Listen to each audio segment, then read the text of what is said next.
Hi everyone, my name is Sara Martinez, and I did my chemistry research on the effect of gold and silver nanoparticles on the curing process of commercial clear coats. All of this research was done alongside Lily Jaroszewski and our advisor, Dr. Letha Gerhardt, here at Presbyterian College. So here is the outline for this research presentation. I will first introduce my topic of nanoparticles, the types of clear coats we used, and the difference between the curing versus drying process. Then I will move on into the hypotheses we came up with and how we experimented on that. Then I will discuss the results on all of the experiments we did and conclude everything with some future experiments because we still have some questions left to answer. I will then show my references, and then I will acknowledge some people and some things that made this research possible. So what are nanoparticles? Nanoparticles are a part of nanotechnology or nanoscience, which is the study and application of extremely small things that has been used across science or industrial fields. So nanoparticles are defined as the agglomerations of atoms and molecules that usually range in the 1 to 100 nanometer size. And their size tells us a lot and is the reason why they can be manipulated so easily.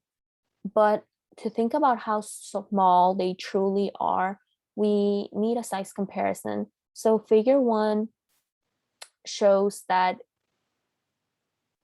a nanoparticle is to a soccer ball what a soccer ball would be to the earth. And to think about it like that, a soccer ball is so much smaller than the earth. And that's exactly what the nano prefix tells us. Nano means that these particles we're talking about are a billionth of a meter. Another important characteristic that we see with nanoparticles are also their shape. So figure 2 shows us that the many different shapes that nanoparticles can take on. We see some nanorods, some nanospheres, some star-looking ones and triangle-looking ones. And this can also be due to the size that these nanoparticles possess. And we can see this under an electron microscope. We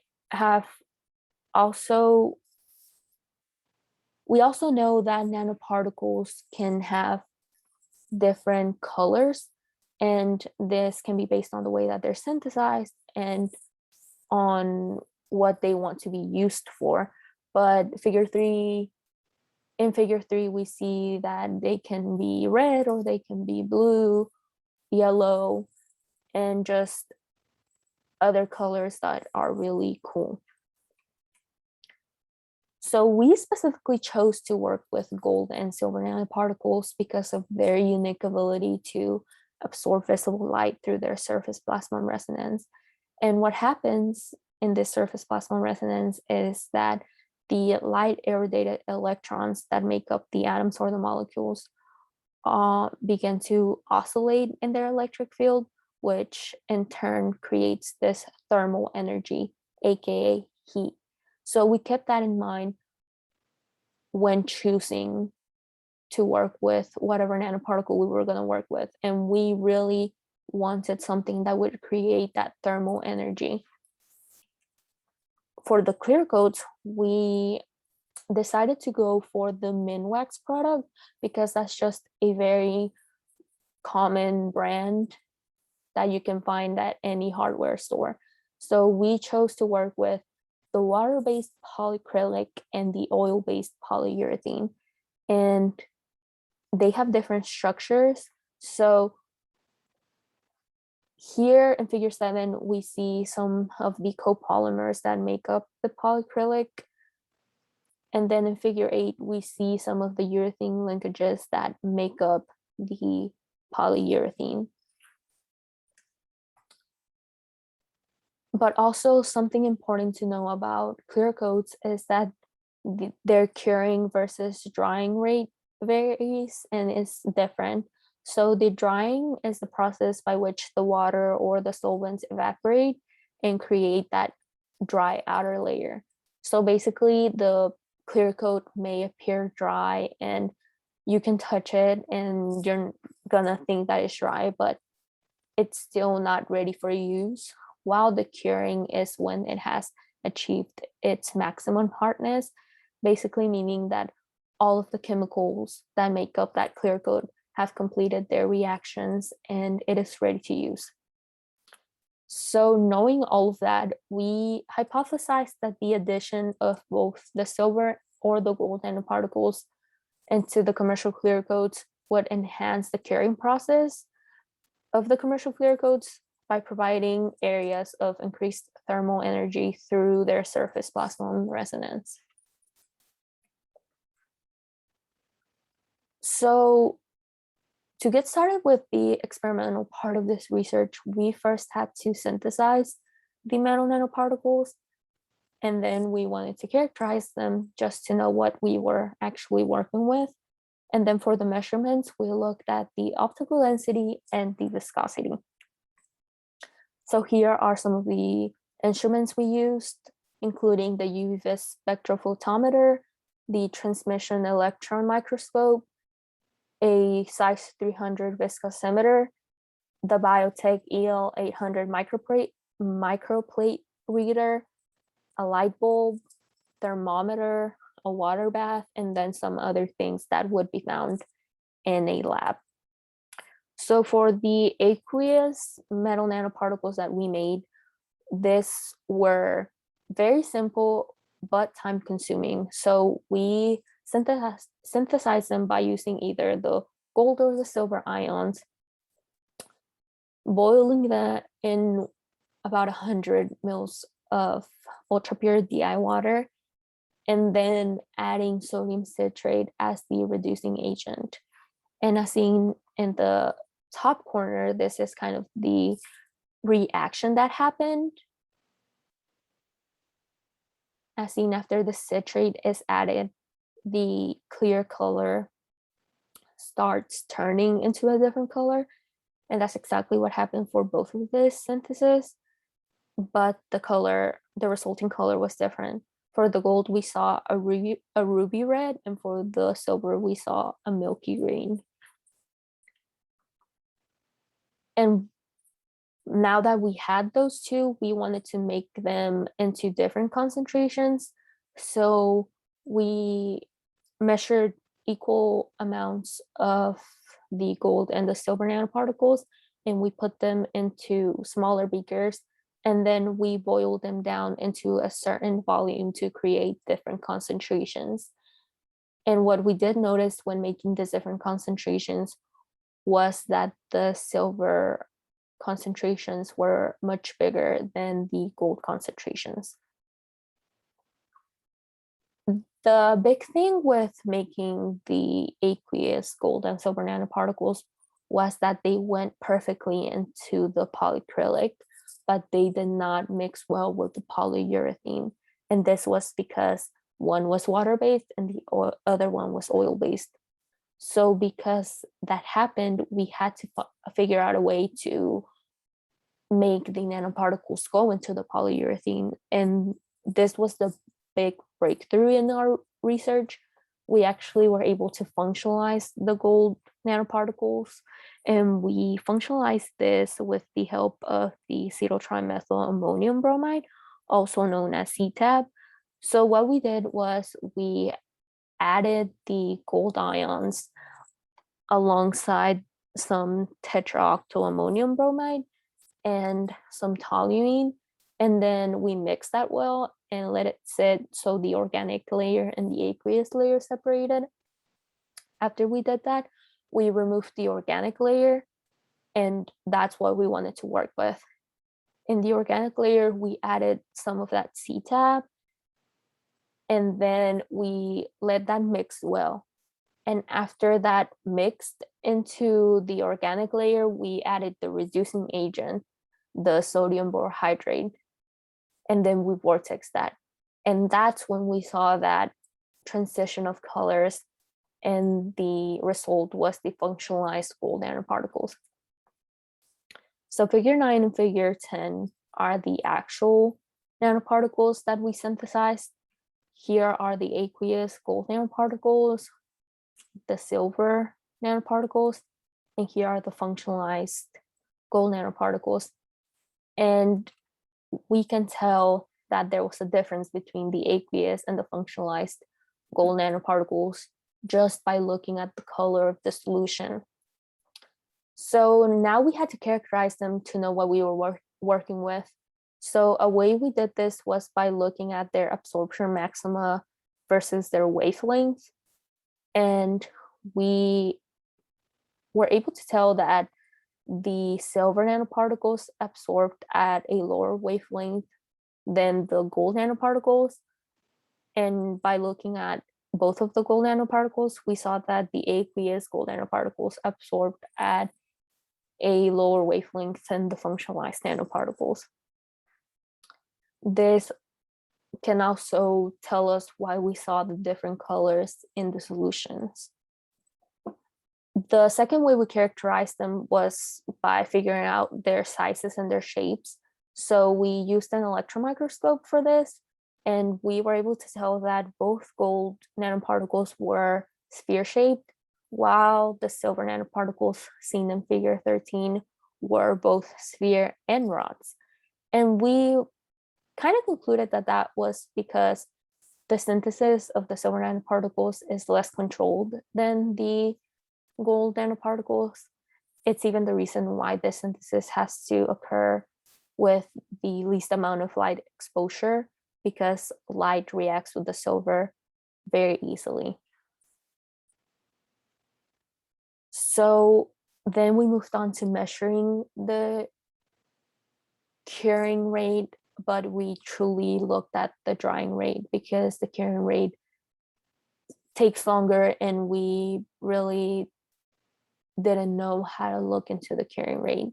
So we did viscosity and optical density measurements, and in figure 15, this is exactly how we did the viscosity measurements. We used the viscosimeter for this, and then we put it into a temperature regulated water bath. And inside the viscosimeter, we did the different mixtures of either polyurethane and the functionalized nanoparticles, or the polyacrylic with the different concentrations of the aqueous nanoparticles. And then figure 16 shows the setup for the optical density measurements. And basically what we did here was put different samples of the polyacrylic with the different concentrations of the nanoparticles into that microplate reader. And then we looked at the absorbance. But also in the figure, you can tell that we exposed it to the LED lamp. So we did 3 of the trials where we did not control the light exposure. And then we did 1 trial where we did control the light exposure. So here are the results for the viscosity measurements. Table 1 shows the polyacrylic, and then table 2 shows the polyurethane.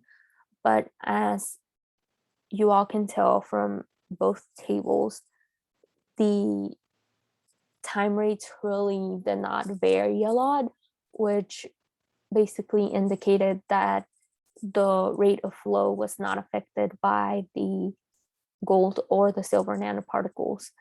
And, this is not exactly what we wanted, but it was a good indicator that the composition of the clear coats was not changing, which was always a good thing because that's not something we wanted. Here are the results for the optical density measurements in the 3 trials that we did not control the light source. And as seen by the lines in each bar, which tells the standard deviation between each trial, the numbers deviated a lot, but the deep blue bar, which is the control group, is lowest than the other bars, which basically told us that it had a better drying time. Then the light control optical density measurements also varied, and the control group also saw better drying times than the other groups that had the nanoparticles.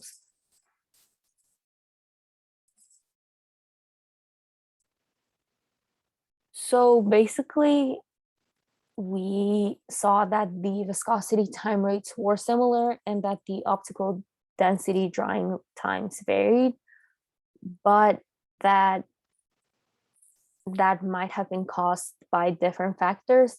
Some of the reasons that we think that some of the times varied for the optical density trials were because we ran these trials in different times, and this affected the temperature and the humidity.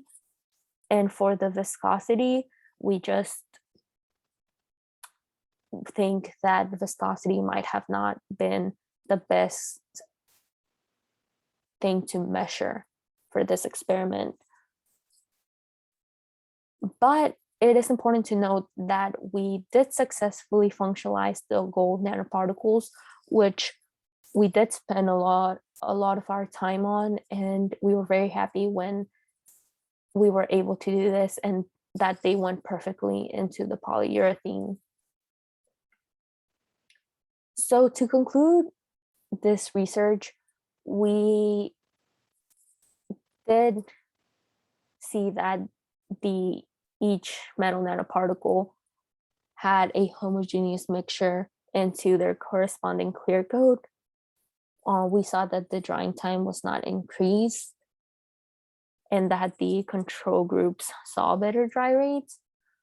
But we also concluded that a lot of this was preliminary data, and that we did not determine if the curing process was being affected because we didn't know that there was a difference between the drying and the curing process when we first started this research. And we did learn that later on, and so we had to take that into consideration when we were running each trial of measurements. So some future experimentation would be really figuring out a way to look into the curing process. Another is to see if we can functionalize the silver nanoparticles, because we were only successful to do that with the gold nanoparticles. Another thing is that we need a good indicator as to when the polyurethane dries. And so if we knew this, we could run some optical density measurements with the polyurethane and the functionalized nanoparticles. Another future experiment might be doing some scanning tunneling microscopy. And this basically looks at the excitation of the electrons in the surface. And this might be a good indicator to see if our electrons were being excited in their surface plasmon resonance. So here are my references. And last but not least, I would like to acknowledge the South Carolina Independent Colleges and Universities Foundation for the grant that they gave us for this research, because we were able to obtain some chemicals and also some instruments that we used for this experiment. I would, of course, like to thank Dr. Gerhard and Lily, because all of this research was done with them. So all of this data is also theirs, and none of this would have been possible without them. I would like to thank the biochemistry and the chemistry department here at PC for all that they have taught me this last 4 years. Thank you so much. We would also like to thank the University of South Carolina Columbia TEM Center for allowing us to use their electron microscope. And last but not least, my family and my friends for their everlasting love and support. Does anyone have any questions?